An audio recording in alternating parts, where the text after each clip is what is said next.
નમસ્કાર દર્શક મિત્રો, એસડી ન્યૂઝ ગુજરાતી ચેનલ પર આપનું સ્વાગત છે અને હું આપની સાથે વૈશાલી પુવારુ કરીશું નજર આજના સમાચારો પર। અંકલેશ્વરમાં ક્રિકેટ ગ્રાઉન્ડ પર યુવક પર જીવલેણ હુમલો। છોકરાને મારવાના આક્ષેપમાં આવેશમાં આવી હુમલાખોરે ચપ્પુથી કર્યો હુમલો। આરોપી પોલીસના સકંજામાં। અંકલેશ્વરના બડકોદરા ગામમાં સ્મશાન પાસેના ક્રિકેટ ગ્રાઉન્ડ પર એક યુવક પર જીવલેણ હુમલો થયાની ઘટના સામે આવી છે। પંચાયત ફળિયામાં રહેતા વિનેશ પટેલ 26મી જાન્યુઆરીના રોજ મિત્રના કહેવાથી ક્રિકેટ રમવા ગયા હતા। મેચ બાદ તેઓ પોતાની બાઇક પર બેસીને મોબાઈલ પર વાત કરી રહ્યા હતા ત્યારે નવીનગરીના રહેવાસી નિલેશ રમણ પટેલે તેમના પર હુમલો કર્યો હતો।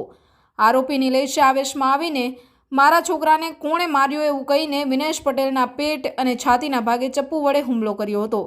ગંભીર ઇજાઓ થતાં વિનેશને પ્રથમ અંકલેશ્વરની ESIC હોસ્પિટલમાં અને ત્યારબાદ વધુ સારવાર માટે ખાનગી હોસ્પિટલમાં ખસેડવામાં આવ્યા હતા।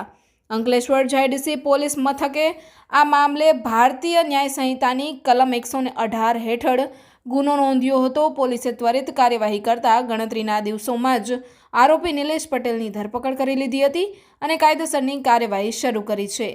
Reporter Jayesh Prajapati, SD news Gujarati, Ankleshwar.